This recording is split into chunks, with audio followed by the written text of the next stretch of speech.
अवतार अवतार मेहर बाबा की जय। हाँ, जय बाबा। नीलम जी बोलिए।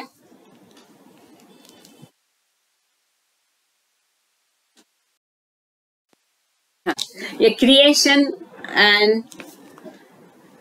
And it's causes. पता नहीं ये किताब, ये वर्क देखा हुआ मुझे क्यों लग रहा है जब से मैंने इसको देखा है। शायद ऐसा कोई बुकलेट पहले होगा, कुछ भी होगा, पता नहीं, अब ढूंढना पड़ेगा। तो ये बहुत महत्वपूर्ण प्यारी किताब इसलिए है कि ये जो है, इसमें बाबा ने जो लेक्चर दिए हैं, जो मेहर आश्रम के बच्चे थे उनको रोज शाम को 7-7:30 बजे बाबा लेक्चर दिया करते थे। पहले तो उन्होंने जो वो वाटर टैंक है जहाँ लाइब्रेरी है, म्यूजियम है, सॉरी, तो वहां बैठ के देते थे। बाद में बाबा स्वयं, वो जो अभी समाधि है उसमें स्वयं को उन्होंने सेक्लूजन में रखा था, वहां बैठ के जो पूरब की तरफ मणिमय की जो समाधि है उस तरफ की खिड़की से वो बच्चों को, देखो रात का अंधेरा, मेहराबाद की हिल, उस समय की लाइट नहीं है, एक कंदील लैंटर्न की इसमें प्रकाश में, चांद के प्रकाश में बाबा, और कोई मंडली को वहां अलाउ नहीं था।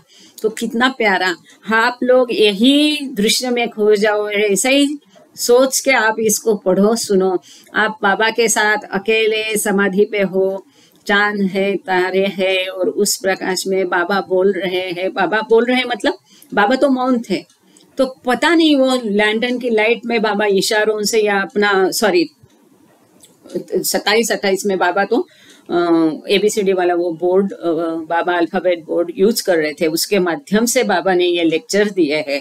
और ये बच्चों की उम्र क्या है, 9 से 13, टीनेजर्स, क्या समझता है, लेकिन इसको सुनने के बाद वो इतने भाव विभोर, इतने प्रेम का, मतलब वहां पर प्रेम की सुनामी आ गई। और इतना, ये सॉफ्ट्स एंड थ्रॉब्स वगैरह किताब में आपने इसके बारे में पढ़ा होगा, सुना होगा कि कितना एकदम प्रेम का दरिया वहां पर आ गया, और इतना प्रेम विभोर होके बच्चे इतने रोते थे कि मीलों तक, दूर दूर तक उनकी रोने की आवाज जाती थी, कंटिन्यूअसली कई घंटों तक भी वो रोते थे, क्योंकि प्रेम में वो इतने पागल नहीं बोल सकते, पर इतना प्रेम विभोर वो हो गए थे।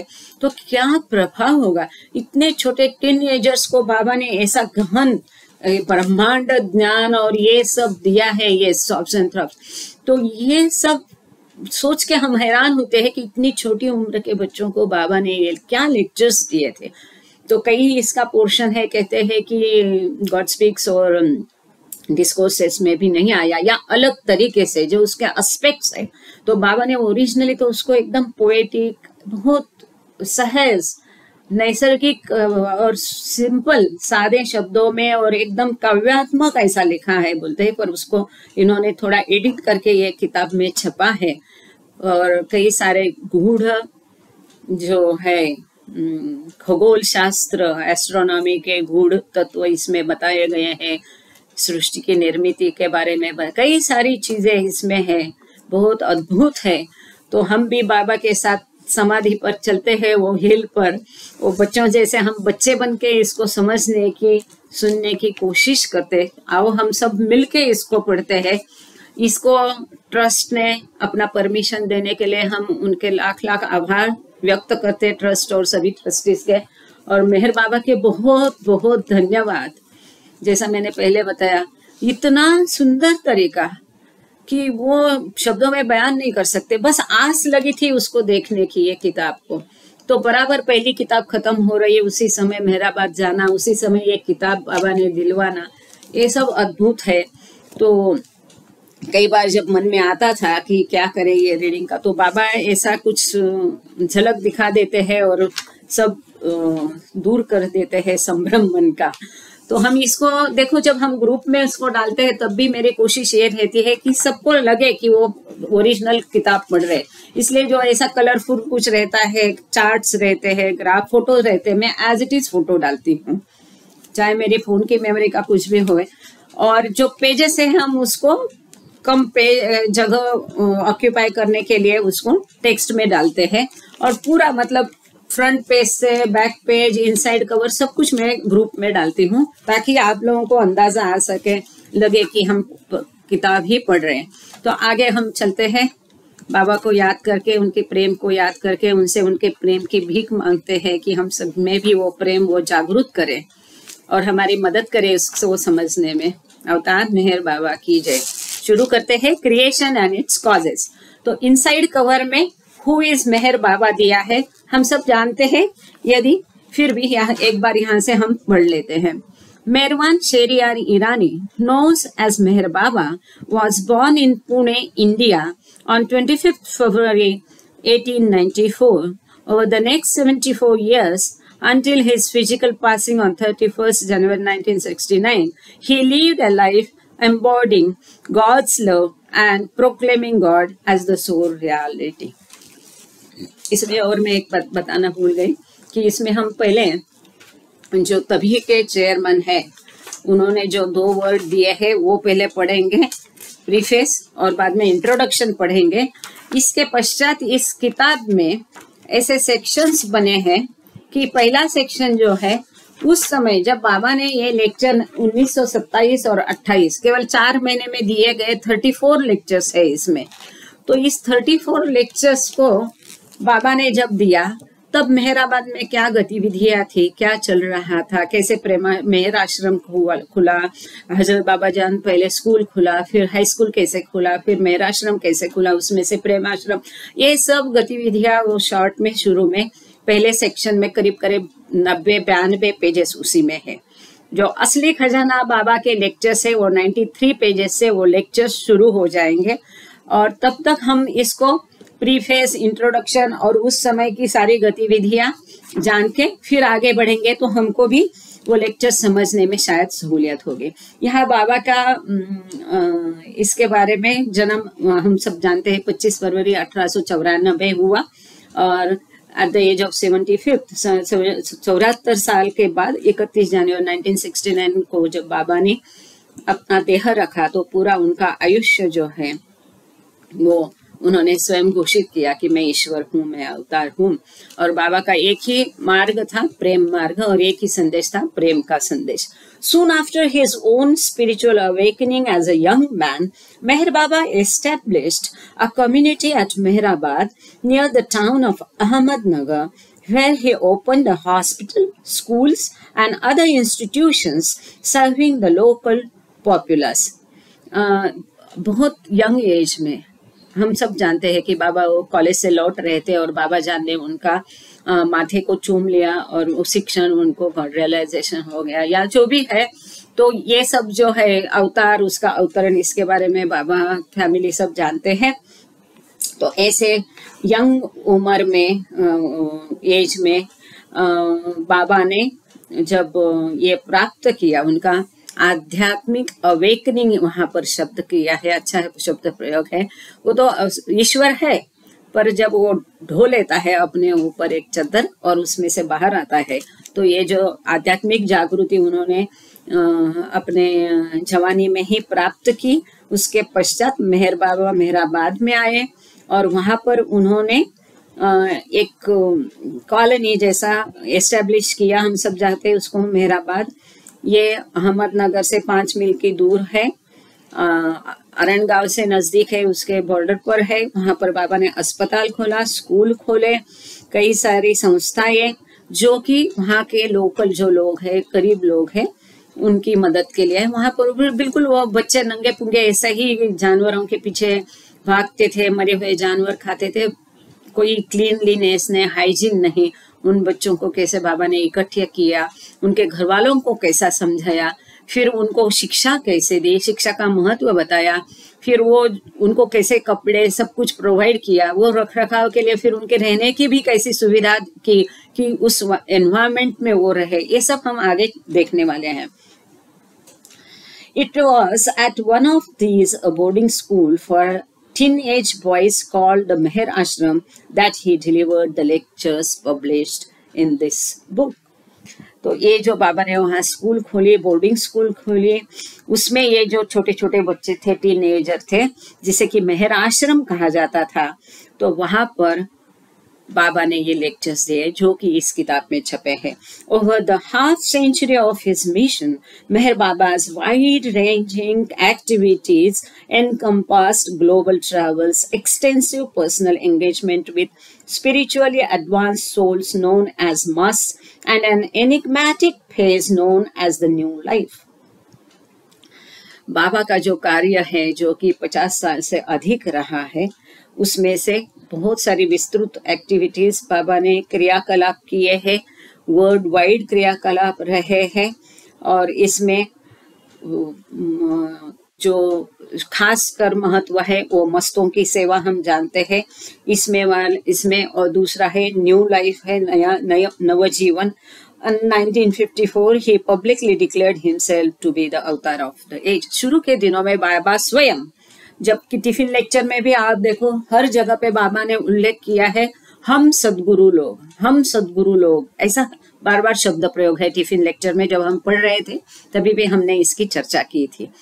तो बाबा वहां पर हम सद्गुरु, अपने आप को सद्गुरु कहलाते थे. तो बाबा ने 1954 में अपने आप को इस युग का अवतार घोषित किया, ये भी हम सब जानते हैं. Despite the silence inaugurated in 1925 and maintain until his death, Meher Baba dictated many books and messages. Baba ने 10 जुलाई 1925 को मौन धारण किया और उन्होंने जब अपने देह रखा 31 जनवरी 1969 में, तब तक आखिर तक बाबा ने मौन रखा. इसके बावजूद बाबा ने कई सारी किताबें और मैसेजेस दिए हैं. देखो मौन होने के पश्चात इतने कठिन विषय बाबा ने किस प्रकार से दिए होंगे, समझाए होंगे. हमने पहले भी इसको देखा है कि बाबा यदि अल्फाबेट बोर्ड में देते थे या गेस्चर्स से देते थे, उसका इंटरप्रिटेशन एक करता था. यदि इंटरप्रिटेशन गलत होता था या जैसा उनको चाहिए वैसा नहीं होता था, सही नहीं होता था, तो बाबा उसको करेक्ट करवाते थे. 4 बार 5 बार भी कभी कभी उन्होंने बाबा ने बिना थके वापस वो गेस्चर दिखाए हैं अल्फाबेट बोर्ड में रखकर, जब तक उनका सेटिस्फैक्शन नहीं होता है. मतलब वो इंटरप्रिटेशन परफेक्ट चाहिए. इतनी मेहनत लेकर के जब बाबा ने इतने सारे अमोल शब्द हमारे लिए छोड़े हैं, जिसमें प्रेम भरा है, ऊर्जा भरी है, जिसको पढ़कर हमारा बहुत कुछ बाबा करने वाले हैं, तो उनको एक बार पढ़ना सुनना हमारा कर्तव्य है. ये मैं बार बार कहती हूँ. Creation and its causes new takes its place as a remarkable new addition to this body of spiritual literature. ये जो आध्यात्मिक बाबा का साहित्य है, इसमें ये एक अभी नया नगीना आया है, Creation and its causes. Creation and its causes, Meher Baba's lectures to the Meher Ashram boys in 1927 to 28. मतलब नवंबर में बाबा ने, ये भी एक योग देखो बाबा हमारे साथ है, इसका एक और ये है कि बराबर नवंबर में बाबा ने ये शुरू किए थे लेक्चर्स और जनवरी 28 में इसको खत्म किया. और ये लेक्चर खत्म करने के साथ ही बाबा ने प्रेम आश्रम भी बंद कर दिया था. आगे वो हम जानकारी लेंगे ही, अभी भी नवंबर महीना ही है. Based on the records and drafts of Meher Baba mandali, जो भी बाबा की मंडली से रिकॉर्ड्स उपलब्ध हुए, डायरीज उपलब्ध हुई, इसके आधार पर इस किताब को लिखा गया है. Edited under the auspices of the Avatar Meher Baba PPC trust Ahmednagar India. Meher Baba का ट्रस्ट है, हम सब जानते हैं, बाबा ने स्वयं ये स्थापित किया था. इसका एक एडिटर का टीम है, उनके आधिपत्य में या इनके साथ में उनके मदद से इसको एडिट किया गया. यहाँ पर उसका कॉपीराइट का दिया है, शेरियर फाउंडेशन में इसका पब्लिकेशन हुआ है. लेट मी सी, यहाँ पर एक छोटा सा उन्होंने दिया है बाबा का सेंटेंस, उसको हम पढ़ के आगे चलेंगे. Let me see, Shri concluded, who will get the apple. Baba कहते हैं यहाँ पर बच्चों को कि देखने दो, मुझे देखने दो कि किसे ये एप्पल प्राप्त होगा, ये फल प्राप्त होगा. Now we will see whose destiny it is. ये किसके भाग्य में है, ये अब हम देखेंगे. It all depends upon Prem, love. ये सब कुछ प्रेम के ऊपर निर्भर है. So leave all of this, have done with explanations and the like, and do only one thing, create प्रेम. बाबा ही उनको समझा रहे हैं और बाबा ही कहते हैं बार बार, हमने पहले भी देखा, ये सब छोड़ो, क्योंकि हम उसे पूरा जान नहीं सकते, क्योंकि हमारी बुद्धि सीमित है, मन सीमित है। इस सीमित मन और बुद्धि से हम असीमित को नहीं नाप सकते। फिर भी बाबा कहते हैं कि इसको एक बार पढ़ो। पढ़ के हम पूरा यदि नहीं जान सकते तो बाबा बोलते हैं इसको सब छोड़ो, ये सब स्पष्टीकरण, ये सब लेक्चर, एक ही चीज करो, अपने आप में प्रेम उत्पन्न करो, वो दैवी प्रेम आप उत्पन्न करो, उसकी आदत डलाओ। And I will do my part, आप अपनी काम करो, उसके लिए आपको कैसा, वो दैवी प्रेम ईश्वर की कृपा से ही मिलता है, उसकी देन है, लेकिन उसके लिए हमको अपने आप को तैयार करना पड़ता है, वो तैयारी हमें करनी है। बाबा कहते हो आप करो और मैं मेरा जो पार्ट है वो करूंगा। For many as I like, मैं जितनों को चाहे ऐसा दैवी प्रेम प्रदान कर सकता हूँ। आई हैव दैट पावर, वो शक्ति मुझ में है, वो अधिकार मुझ में है। Have no doubt about that, उसके प्रति कोई भी शंका मन में मत रखो। So create and increase LOVE love, so प्रेम उत्पन्न करो, प्रेम को बढ़ाओ। The time is very near to some I will show God, यहाँ पर बाबा बच्चों को बताते हैं वह समय दूर नहीं है, किसी को, कुछ लोगों को मैं ईश्वर दिखाऊंगा। Some I will make one with God, और कुछ लोगों को मैं ईश्वर बनाऊंगा। और वैसा ही हुआ, हमें पता है पकड़वान करके जो था वो 6th प्लेन तक उसकी प्रगति हो गई थी। ये बाबा ने 29 दिसंबर 1927 को ये बच्चों को दिया था। आगे किताब में कंटेंट्स दिए हैं, इस फिगर्स एंड फेबल्स, प्रीफेस है, इंट्रोडक्शन है, एक्नॉलेजमेंट है। फिर पहला पार्ट जो है ये मेहर and Prem Ashram a short history, बहुत सुंदर है, इसको भी मिस बिल्कुल नहीं करना। और पार्ट 2 जो है 91 पैसे, तो बाबा के लेक्चर्स, जैसे कि हम टिफिन लेक्चर पढ़ा, आप सब लोग जानते हैं, डेज वाइज था, वैसा ही ये डेज वाइज है। फिर पार्ट 3 में बाबा ने मंडली जनों को जो स्पष्टीकरण दिए, एक्सप्लेनेशंस दिए, उसके बारे में है। इसके पश्चात एडिटर ने सप्लीमेंट दिया है कि कहाँ से क्या आया, किसका किससे कैसा संबंध है, इस चीज को कैसा प्राप्त किया, फिगर्स वगैरह के बारे में यहाँ दिया है। तो आगे हम सीधा प्रीफेस पे चलते हैं। तब के जो चेयरमैन श्रीधर केकर जी, उनका प्रीफेस हम पढ़ते हैं। Between 1925 and 29, Meher Baba, the avatar of the age, carried out a major initiative in the education of the world's youth. 1925 से 1929 तक इस युग के अवतार मेहर बाबा ने इस संसार के जो युवा है उनके लिए, उनके शिक्षा के लिए महत्वपूर्ण पहल की, उपक्रम किया। It began in 1925 with the opening of the Hazrat Babajan School, mostly for the children of Arangaon village. इसकी शुरुआत हुई 1925 में हजरत बाबाजान स्कूल का ओपनिंग करके, खोल के इस उपक्रम जो है युवाओं का शिक्षा का उपक्रम की शुरुआत हुई है। ज्यादातर जो अरनगांव विलेज है, गांव है, वहाँ के बच्चों को ही इसमें दाखिल करा लिया था हजरत बाबाजान स्कूल में। It continued with the establishment of the Hazrat Babajan high school. इसके पश्चात हजरत बाबाजान हाई स्कूल की शुरुआत हुई। फिर बच्चों के लिए, लड़कियों के लिए एक अलग हाई स्कूल खोला गया। एंड द मेहर आश्रम इन 1927, क्योंकि इन बच्चों का कैसा रखरखाव रखना था, उसके खान पान की व्यवस्था करनी थी, ठीक से उनको डाइट नहीं दिया गया था, ये सब सोच करके फिर उनका रहने की व्यवस्था भी की और मेहर आश्रम की स्थापना 1927 में हुई। And culminated in the emergence of the Prem Ashram in 1928। तो हम सब जानते कि मेहर आश्रम में जो बच्चे थे उनमें ये प्रेम की बाढ़ इस तरह कदर बढ़ गई, उनका आध्यात्मिकता की तरफ इतना रुझाव बढ़ गया। फिर बाबा को, इन बच्चों को अलग करके बाबा ने प्रेम आश्रम की स्थापना की। मतलब ये मेहर आश्रम से नतीजा निकला प्रेम आश्रम का, विच ये 1928 में हुआ, विच posterity will always remember for the volcanic eruption of divine love that took place among the boys there. वहाँ के बच्चों, जो मेहर आश्रम के बच्चों में ये प्रेम का ज्वालामुखी जैसा विस्फोट हुआ, वो आने वाली नई पीढ़ी हमेशा याद रखेगी। ये सॉफ्ट हाउस में भी बहुत अच्छे से दिया है। Just at the time that this love craze was starting to happen, Meher Baba gave a series of 34 evening lectures on subjects of creation, cosmology and the spiritual path.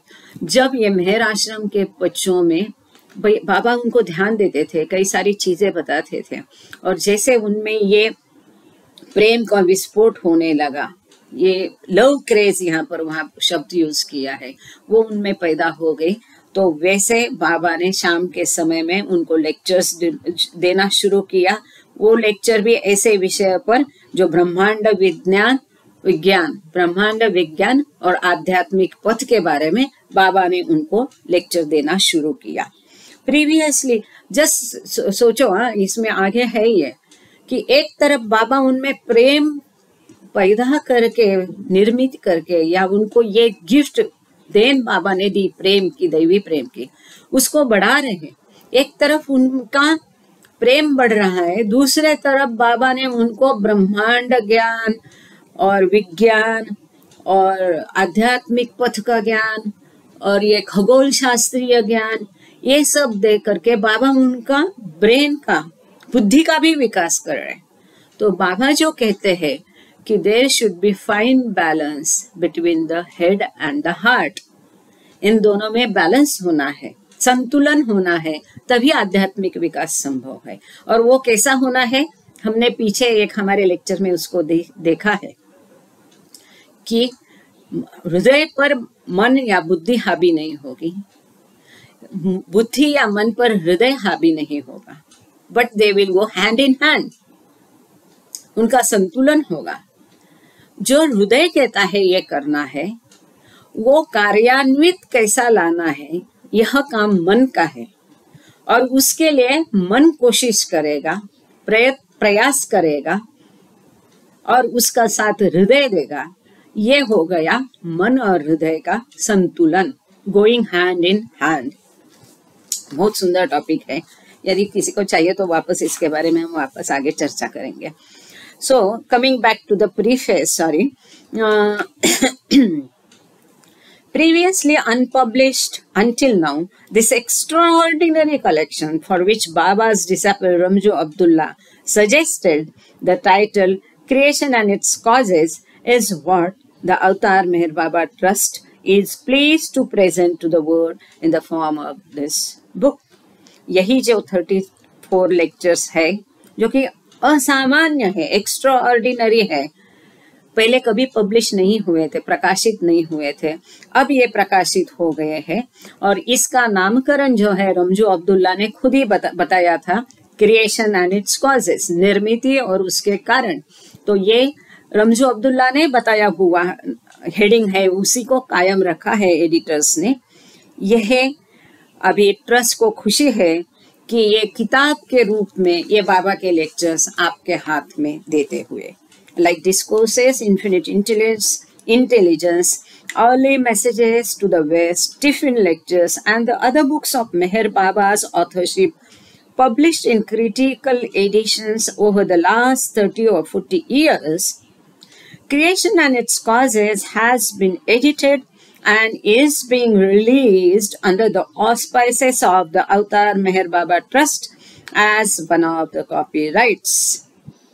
इसके पहले हम सब जानते हैं, हम ये हमारा जो ग्रुप है, बुक रीडिंग ग्रुप, जिसकी शुरुआत महेंद्र धांद्रे ने की थी इन्फिनिट इंटेलिजेंस से, तो इसमें हम इन्फिनिट इंटेलिजेंस टिफिन लेक्चर्स कर चुके हैं, डिस्कोर्सेस हम मराठी में कर चुके हैं, तो early messages to the West हमारा बाकी है।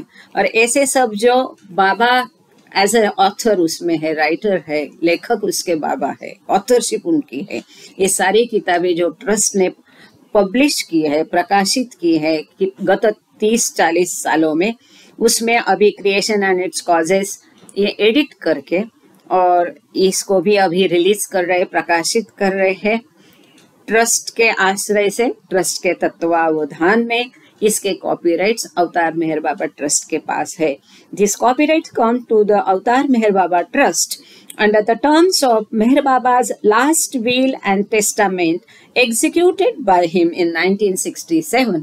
ये भी हम जानते हैं 1967 में बाबा ने स्वयं अपने ट्रस्ट बनवाया था, ये लास्ट विल एंड टेस्टामेंट दिया था, एग्जीक्यूट किया था और उसके अंदर ट्रस्ट की स्थापना हुई थी. As I explain in some detail in my preface to Tiffin lectures, the trust takes the protection. ये सब जो है ये कॉपीराइट्स ट्रस्ट वगैरह के बारे में है, शायद सभी को इसमें कोई इंटरेस्ट नहीं होगा, तो इसको मैं फटाफट पढ़ के इसके सारांश बता देती हूँ. Takes the protection, preservation and world wide dissemination of Meher Baba's words as a sacred trust from the avatar, and towards this purpose has established an editorial policy governing both the books and messages that Meher Baba had published during his lifetime and those others which were transcribed and preserved in the form of diaries and other such unpublished records. कि ये trust जो है बाबा के शब्दों को जतन करता है, प्रिजर्व करता है, प्रोटेक्ट करता है, इसका प्रचार प्रसार विस्तार का कार्य भी ट्रस्ट करता है, जो बाबा के स्वयं लिखित है, जो संपादकीय पॉलिसी है ट्रस्ट की, उसके अंदर इसके सब बाबा के लिखित डायरीज इत्यादि इत्यादि को जतन किया है. In the case of Meher Baba's published words, trust editorial policy requires that these perennially be republished as they were without editorial revision except for small changes of an essentially typographic order such as in the correction of spelling mistakes or small grammatical errors. कि इस किताब के बारे में trust को ऐसा लगा कि ये जो एडिटोरियल पॉलिसी इनकी है उसके अंदर कोई चिरस्थायी ऐसा स्वरूप से इसको पुनः प्रकाशित होना चाहिए, इसमें कोई चेंजेस नहीं थे थोड़े से चेंजेस के अलावा. In the case of Meher Baba's messages and discourses surviving only in records noted down and written out by his close disciples, sometimes in their own words, however more than this is needed. जो कि discourses है, कोई records है, ऐसा कुछ है उनके जो करीबी थे, हम जानते हैं चांजी है, रमजू है, कनी है, आदि काका है, इनके हस्त की डायरिया है, उनके हस्त में ये लिखा था, तो इसको अच्छे तरीके से जतन करके फिर पुस्तक के फॉर्म में एडिट करके उसको प्रकाशित करना जरूरी था. In fact Meher Baba himself indicated as much both in the editorial practice that we find in the history of the compilation of his books and in some of his own explicit comments on the subject. कि बाबा ने भी इच्छा प्रदर्शित की थी. हमने इसको भी देख लिया था, मेहर बाबांचे अध्यात्म पर लेख आणि संदेश जो सीडी देशमुख द्वारा लिखा गया है, इसकी प्रस्तावना में मतलब डिस्कोर्सेस की प्रस्तावना में इसको भी लिखा गया था कि बाबा की इच्छा है ये डिस्कोर्सेस को अच्छी लैंग्वेज में. बाबा अपने दोस्तों को कहते कि मेरी इंग्लिश अच्छी नहीं, ये घटना भी हमने देखी थी कि इसको अच्छी लैंग्वेज में अच्छे से पुनः प्रकाशित किया जाए, ये बाबा की इच्छा थी. Particularly noteworthy is a comment that he made in August 1927. अगस्त 1927 में बाबा ने एक कमेंट किया था, एक किया था, एक विचार दिया था. Just a few months before giving his lectures to the मेहर आश्रम boys, मेहर आश्रम के बच्चों को लेक्चर देने के पहले क्या दिया था बाबा ने? My explanations may be recomposed in forceful and stylish language. लेकिन स्टाइलिश का अर्थ ये नहीं है कि उसको एकदम गहन बना देना. उसकी लुसिडिटी, जिस भाषा में जिस सहजता से जो जिंदा दिले से एकदम लाइव लगता है फोर्स, उसी लाइवलीनेस में, उसी सहजता से में होना चाहिए. स्वयं ये लिखा, but the spirit and meaning must remain change, कि उसका अर्थ, उसकी आत्मा, ये आप भले उसको दूसरे अच्छे लैंग्वेज में लिखो, भाषा में लिखो, पर उसका अर्थ नहीं बदलना चाहिए. और भाषा बाबा की, जैसा हम टिफिन लेक्चर में जैसे लेमैन्स लैंग्वेज है, किसी को भी समझ में आएगा, ऐसी भाषा में वो होना चाहिए. सहजता होनी चाहिए, जो बाबा के स्पष्टीकरणों में सहजता थी, एक फ्लो होता था. Creation and its causes is based on manuscripts descending to us from the Meherabad ashram of the 1920s and compiled by Meher Baba's close मंडली। ये जो बाबा की मंडली थी, उनके जो मैन्युस्क्रिप्ट्स थे, लिखित थे, डायरीज थे, उसमें से ये पुस्तक की निर्मित हुई है। The prose text has been revised in the interest of readability by the Avatar Meher Baba Trust editorial department in keeping with Meher Baba's own taste and comments on how this should be done। ये जो lectures बाबा ने बच्चों को दिए थे, बहुत lively, simple और ऐसे जिसको मराठी में ओघवती बोलते हैं, कोई इसका अच्छा हिंदी शब्द यहाँ बताए या सुनीता दीदी होगी तो, जिंदा एकदम ऐसे सहज और पोएटिक, काव्यात्मक ये सारे लेक्चर्स थे। तो उसको थोड़ा एडिट किया गया है। For readers interested in such matter, some of the supplemental materials in this book provide a thorough view of the manuscripts drawn upon and the editorial practices brought into play, and the source manuscripts themselves can be read in digital facsimile on the Avatar Meher Baba Trust website।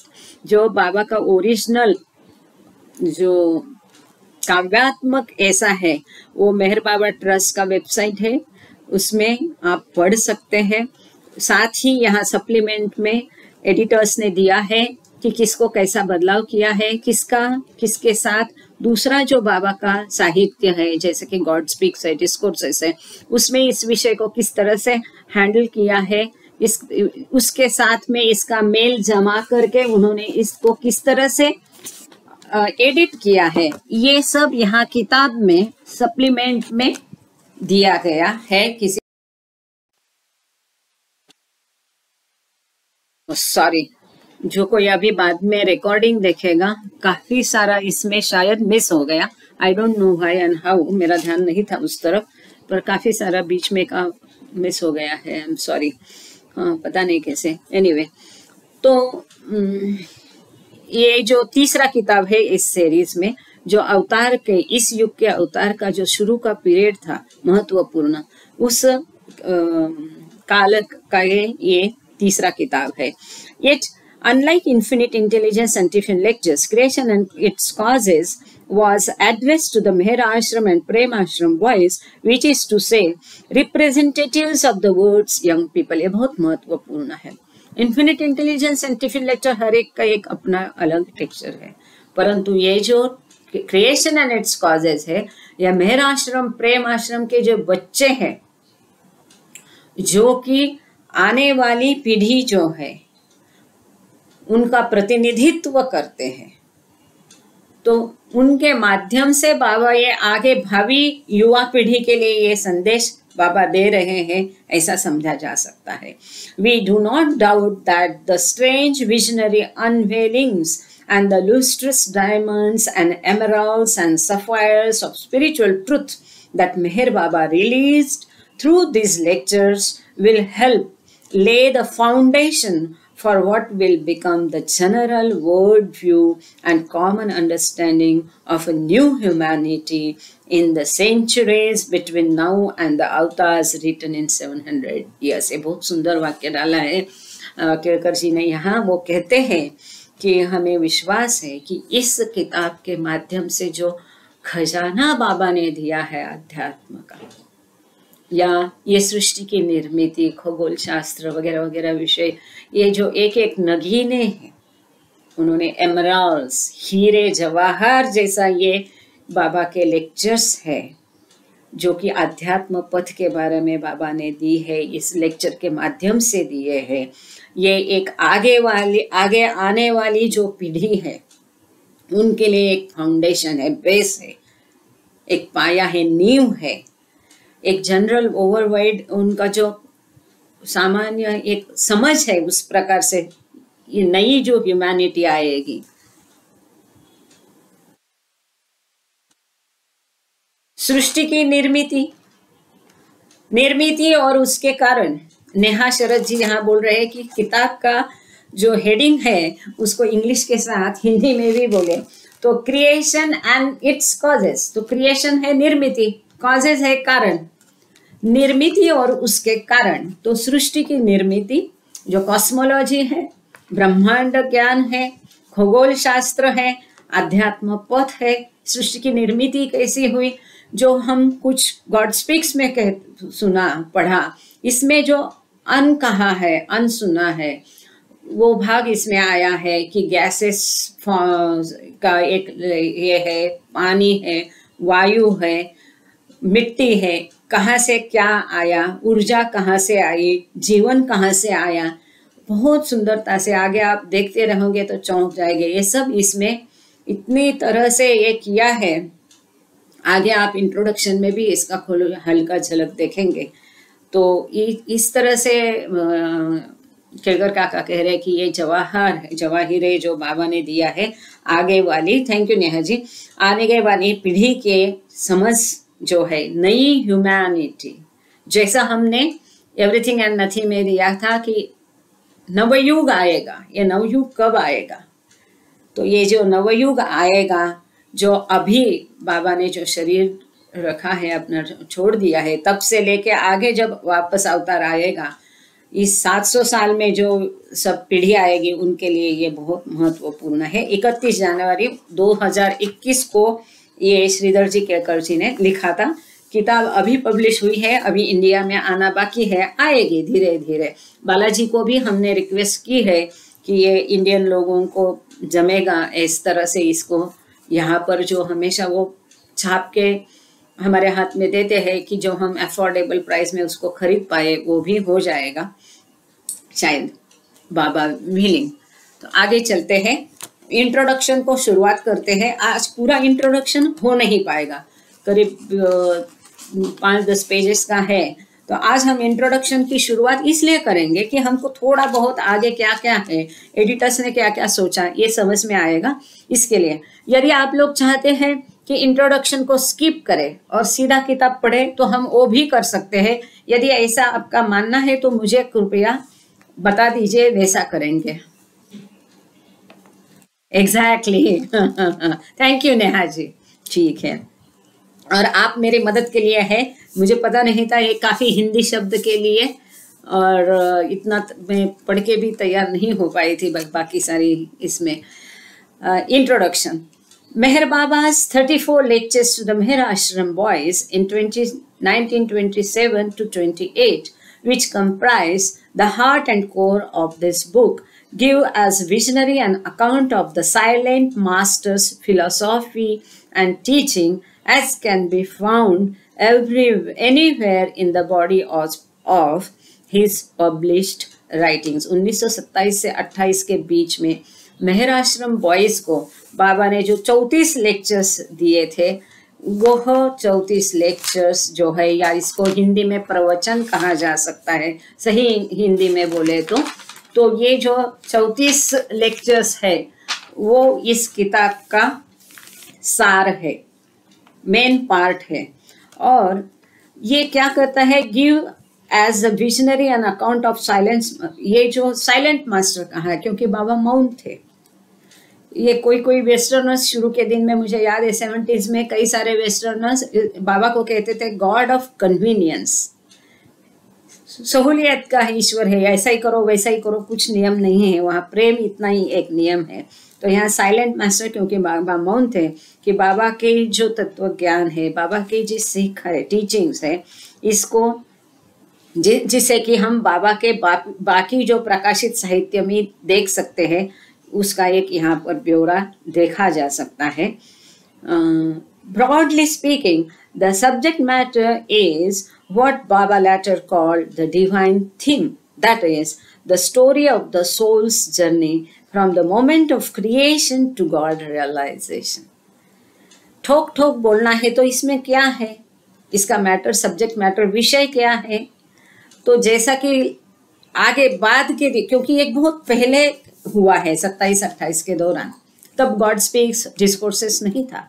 तो जब बाद में जो divine theme करके बाबा ने दैवी योजना, दैवी थीम, डिवाइन थीम करके बाबा ने जो बाद में दिया गॉड स्पीक्स के स्वरूप में, इस तरह से इसमें भी यह आत्मा का प्रवास जो है, सृष्टि की उत्पत्ति से, जीवात्मा की उत्पत्ति से हमने ये टिफिन लेक्चर में देखा है, क्रिएशन पॉइंट, उत्पत्ति का बिंदु से लेके ईश्वर साक्षात्कार तक, मतलब एक जीवात्मा का प्रवास, जीवात्मा से लेकर परमात्मा से होकर शिवात्मा तक का प्रवास क्या है, ये बाबा ने इसमें संक्षेप में दिया है।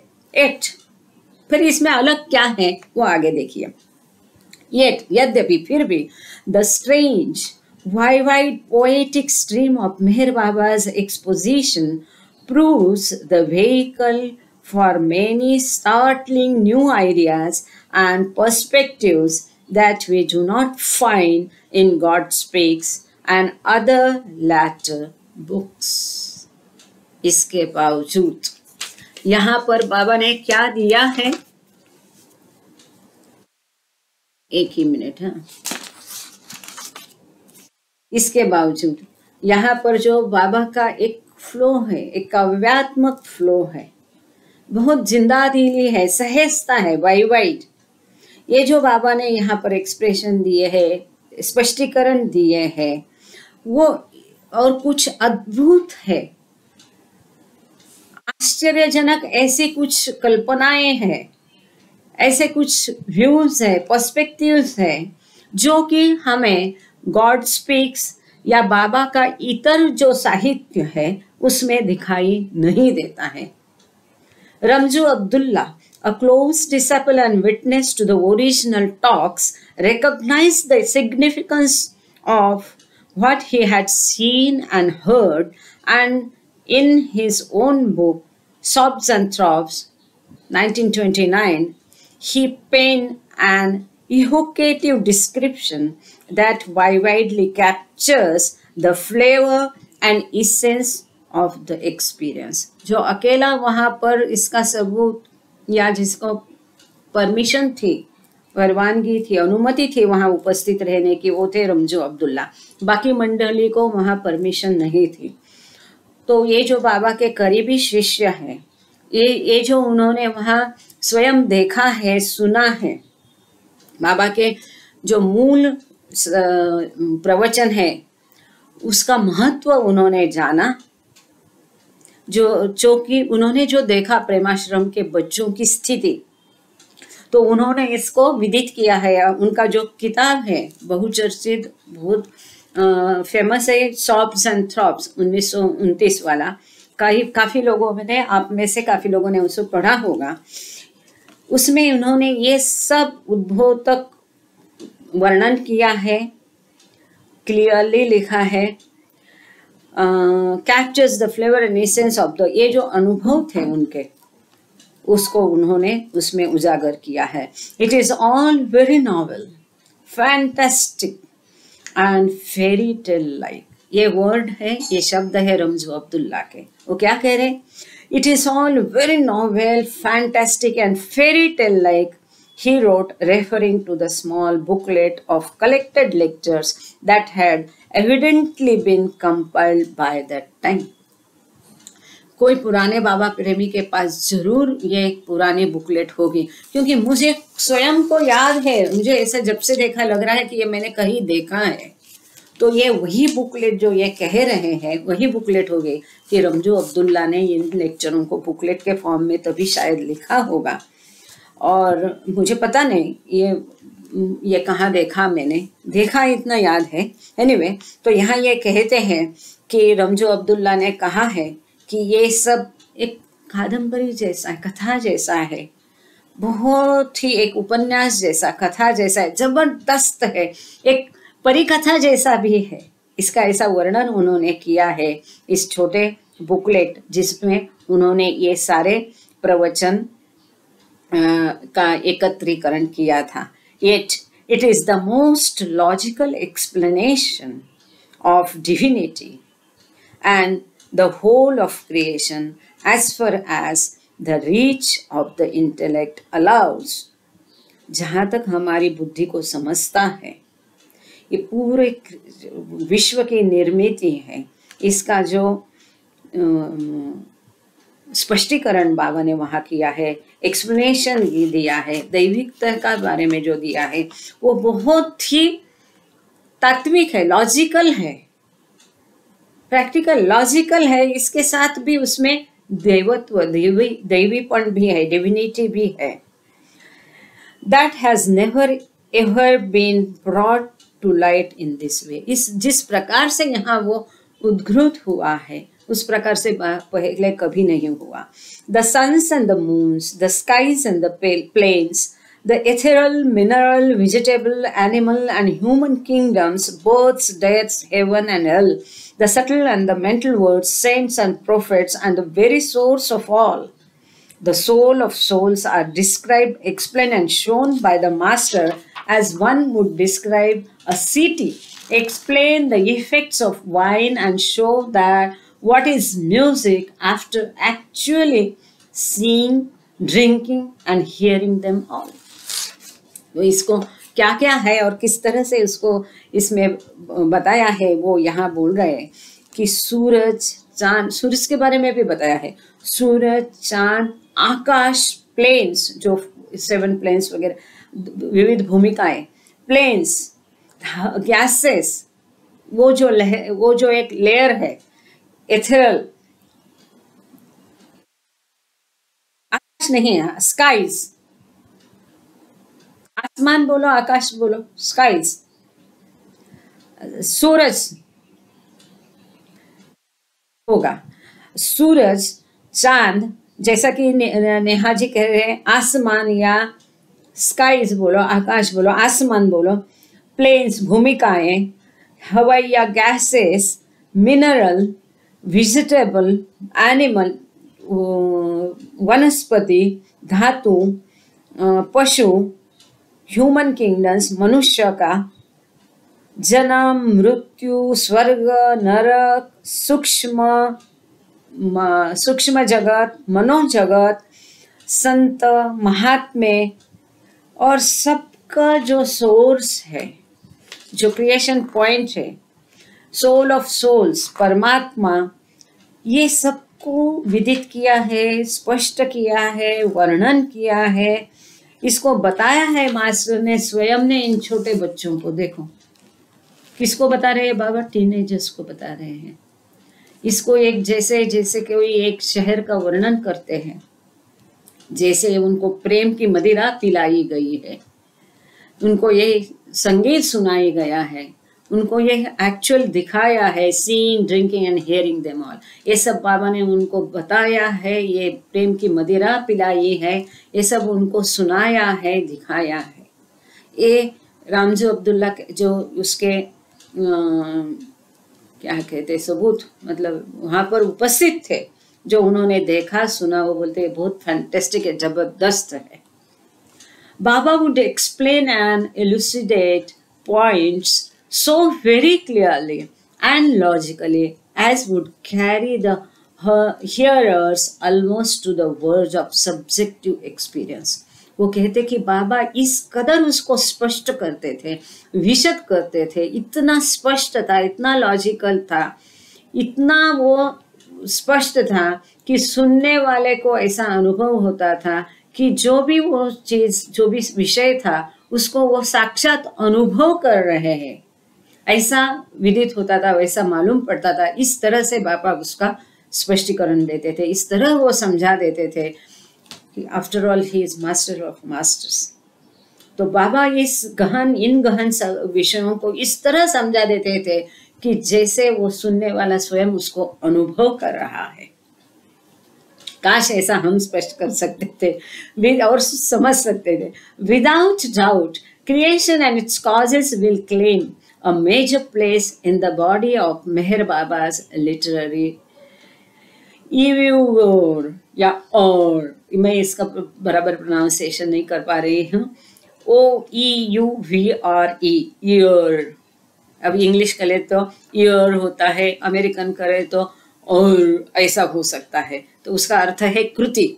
ये नया शब्द उन्होंने यूज किया है कि कुछ भी हो, ये जो किताब है क्रिएशन एंड इट्स कॉजेस, यह मेहर बाबा का जो साहित्य कृति है, इसमें एक बहुत बड़ा अहम भूमिका निभाएगी, महत्वपूर्ण भूमिका ये किताब निभाएगी.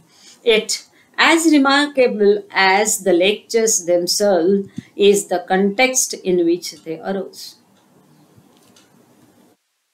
जितना इसका विषय महत्वपूर्ण है उतना ही महत्वपूर्ण है, नोटवर्दी है, नोट करने जैसा है कि जिस प्रकार से ये हुआ, जिनको मतलब ये छोटे बच्चों को बताया, रात को बताया, शाम को बताया, for their audience was not comprised off season disciples, क्योंकि वो जो सुनने वाले थे वो कोई उनके शिष्य नहीं थे जो अध्यात्म मार्ग पर थे। And mature students of Baba's teaching, कोई ऐसे मैच्योर स्टूडेंट्स क्या कहते हैं, विद्यार्थी, मैच्योर को क्या कहेंगे नेहा जी, आइए हेल्प करिए। मैच्योर स्टूडेंट्स ऐसे प्रगल्भ, ऐसे बड़े कोई वो विद्यार्थी नहीं थे कि बाबा की टीचिंग्स के। As the highly metaphysical character of these lectures might have led one to imagine, ये जो सब्जेक्ट है, ये जो विषय है, जो प्रवचन है, इतना उच्च तात्विक और आध्यात्मिक है, उसके हम कल्पना भी नहीं कर सकते कि इतने छोटे बच्चों को कैसा ये बाबा ने बताया, जो कि प्रगल्भ नहीं थे, बहुत बड़े नहीं थे, टीनेजर्स थे, छोटे बच्चे 9 से 13 साल की उम्र के। Rather the recipients of this rarefied content were school boys. तो ये जो लेक्चर्स प्रवचन बाबा ने दिए, उसको सुनने वाले दुर्लभ आत्माएं कौन थी? स्कूल के बच्चे, बाबा के स्कूल के बच्चे थे। Most of them in the early middle teens, उनमें से कई सारे जो है वो 9 से 13 के बीच में बच्चे थे, early middle teens. In the evening at about 7:30 PM, मतलब इसका प्रवचन का विषय तो गहन महत्वपूर्ण है, पर जिस प्रकार से वो दिया वो भी रिमार्केबल है। तो इसको सुनने वाले बच्चे थे, टीन एजर थे। इसको शाम को 7:30 बजे बताया गया, in the evening at about 7:30 PM on most nights between late November 1927 and the middle of January of the next year. ज्यादातर सब ये शाम को दिए गए हैं, नवंबर मिडल ऑफ द बात का नवंबर 1927 से लेके अगले साल के मतलब 28 के जनवरी के मध्य तक इन लेक्चर को दिया गया। मेहर बाबा regaled the approximately 100 students of the Meher Ashram with accounts of the creation of the universe। जो मेहर आश्रम के जो स्टूडेंट्स थे, विद्यार्थी थे, बच्चे थे, तो मेहर बाबा ने करीब करीब ऐसे 100 बच्चों को ये बाबा सुनाते थे। क्या सुनाते थे? क्रिएशन ऑफ द यूनिवर्स, विश्व की उत्पत्ति, द इवोल्यूशन ऑफ फॉर्म, उत्क्रांति, जो आत्मा की उत्क्रांति, एंड आत्मा और चेतना की उत्क्रांति, the evolution of form and consciousness, cosmology, ब्रह्मांड ज्ञान, and what we could call mystical astronomy, गूढ़ खगोल शास्त्र, and the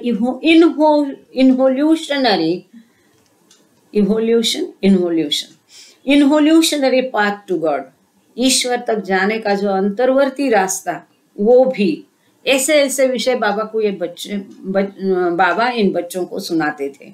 एट फर्स्ट, मतलब यही सब इन लेक्चर में है इन शॉर्ट, दूसरे शब्दों में। At first Baba gave these talks in what was then called the west tank room. शुरू में बाबा ने वेस्ट टैंक रूम जिसको कहते हैं, जो कि जहां पर अभी हम शेड बोलते हैं, वहां पीछे जो है उस रूम में दिए थे।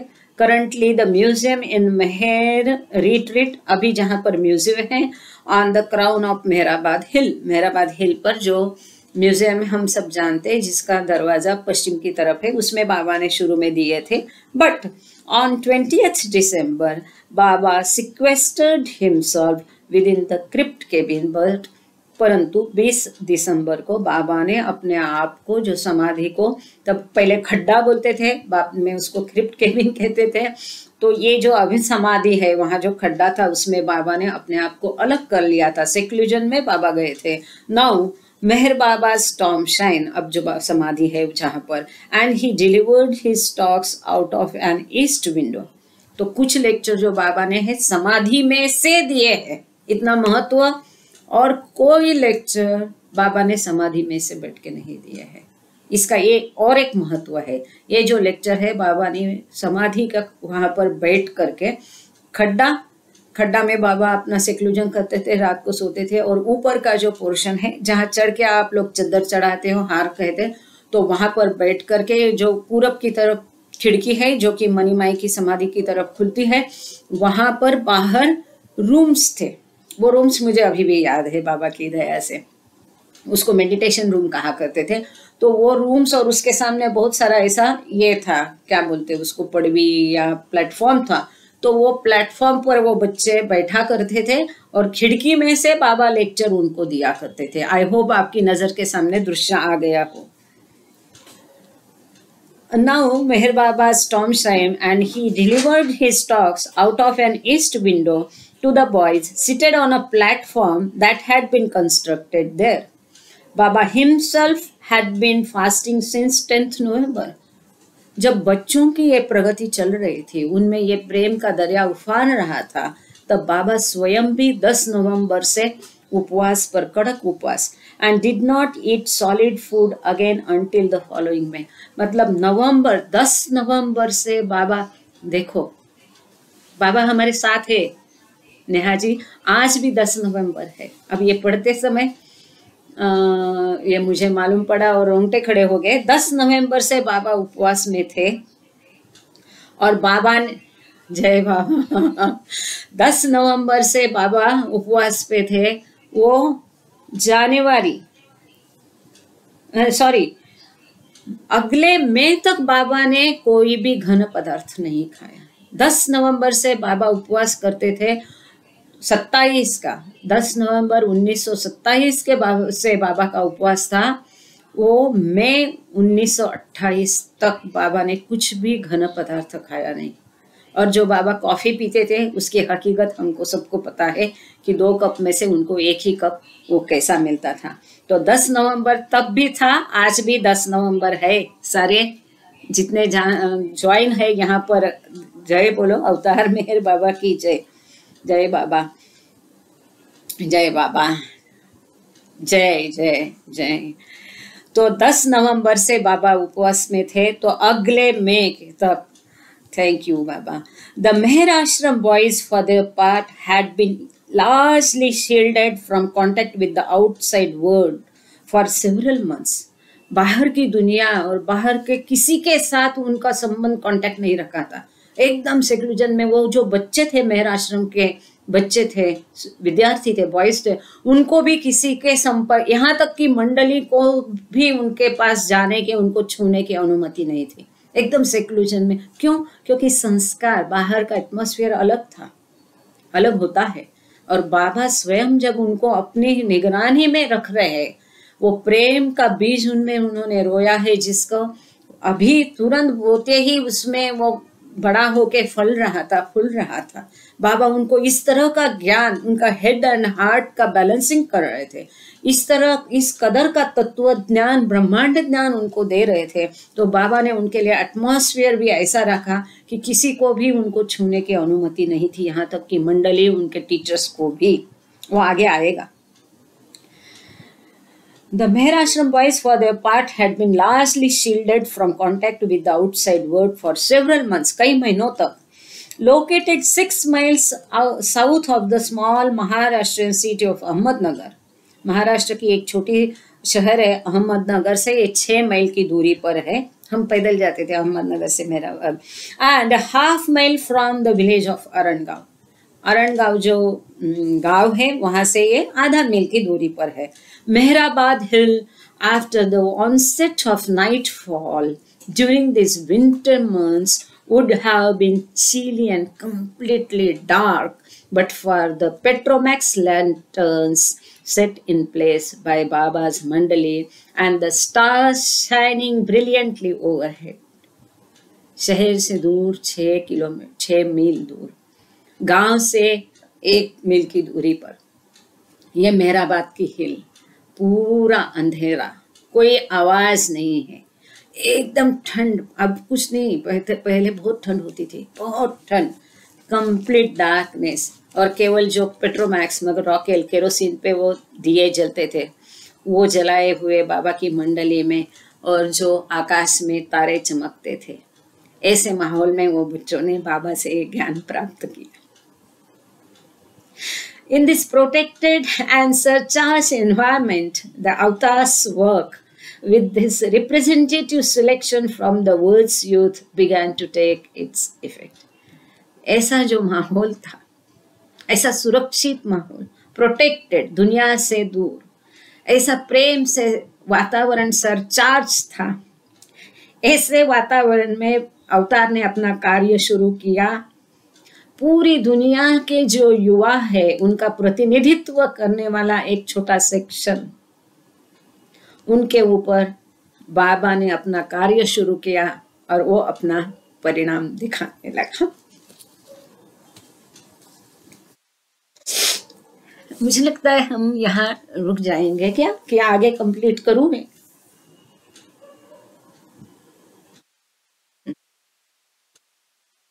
ट्रू, नहीं कुछ नहीं क्या करे, क्या नहीं चल रहा था। जी जी जी जी जी, हाँ ठीक। अब यहाँ हम रुके कि आगे एक पैराग्राफ ले लेवे, आप लोग बोलेंगे वैसा।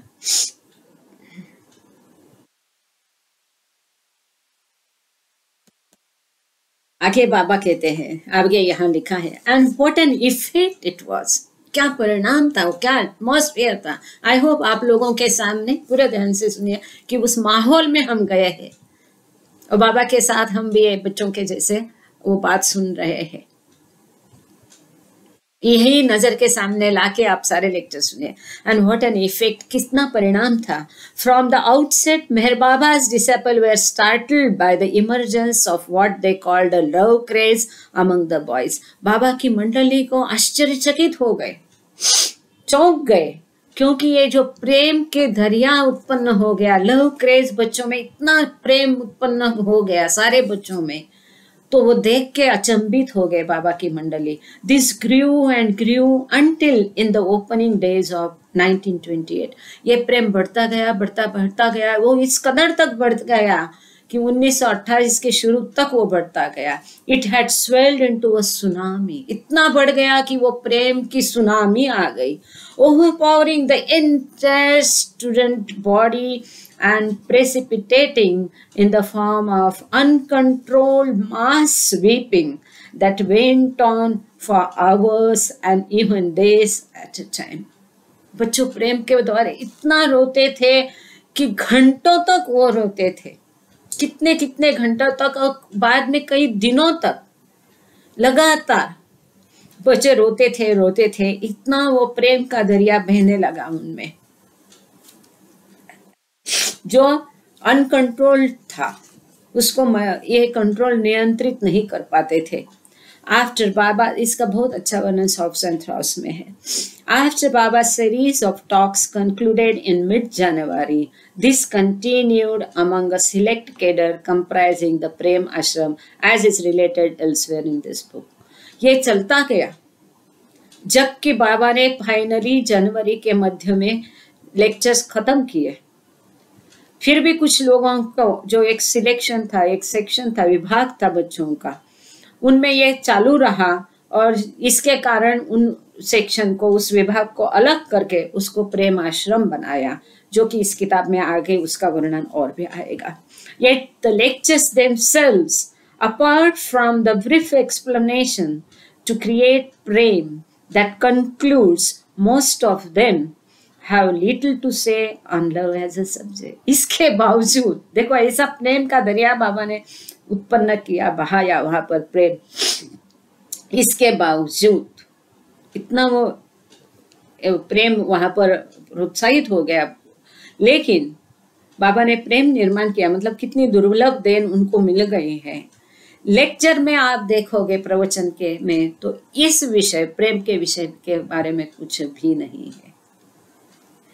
To the contrary, they deal with high philosophy and strange abstruse ideas, albeit in a language that is often colorful and poetic. इसके विपरीत आप प्रवचन यदि देखोगे तो उसमें क्या है, बहुत उच्च दर्जा की फिलॉसफी, तत्वज्ञान है, अद्भुत अचंबित करने वाली गूढ़ दुर्बोध ऐसी कल्पनाएं हैं, ऐसी भाषा है कि जो रंगीन भाषा है, काव्यात्मक भाषा है.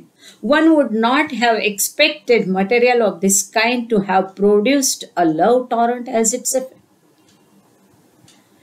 इस प्रकार का विषय पर जो प्रवचन है उसके द्वारा इस प्रकार का प्रेम का दरिया का बहाना किसी ने उसका परिणाम स्वरूप कल्पना ही नहीं की होगी, एक्सपेक्ट नहीं किया, अपेक्षा नहीं, उम्मीद नहीं की होगी कि इस प्रकार के विषय, गहन विषय से इन बच्चों को देकर ऐसा प्रेम का दरिया बहा जा सकता है, इसकी कोई कल्पना भी नहीं की होगी. Yet undeniably this happened. परंतु इसको नकारा नहीं जा सकता है, ये वो घटित हुआ. ये जो धारा प्रवाह था प्रेम का, जबकि लेक्चर प्रवचन प्रेम पर नहीं थे, गूढ़ गहन तात्विक उच्च दर्जा के विषय थे, फिर भी उसमें से इस तरह का प्रेम का दरिया बहा गया, धारा प्रेम प्रवाहित हो गया. Evidently Meher Baba was engaged in some kind of special work that went far beyond the merely intellectual, engaging both the heart and the head, and in the process transporting a few among these fortunate youngsters to the very brink of the direct vision of God.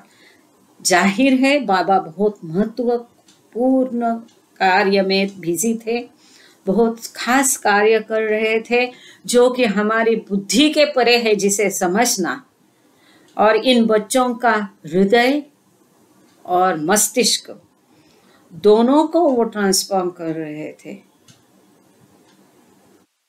और उनमें से कुछ को जो सौभाग्यपूर्ण युवा थे उनको तो बाबा ने ईश्वर भी दिखाई दिया.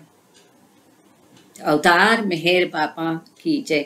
कृपया करके कोई भी सेशन छोड़े नहीं. नेहा जी के मैं आज विनती कर सकती हूँ प्रेयर बोलने के लिए. नेहा जी, हम यहाँ आज रुक जाते हैं. ये 21 नंबर इंट्रोडक्शन है, यहाँ पर रुक जाते हैं आज, क्योंकि और भी है.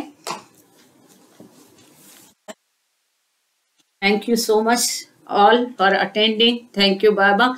और नेहा जी आप प्रेयर बोलिए, तीनों प्रेयर हिंदी में बोलिए या इंग्लिश में, आप जो ठीक समझते हैं. और बाद में केतकी है, केतकी आरती कर लीजिए. अवतार मेहर बाबा की जय.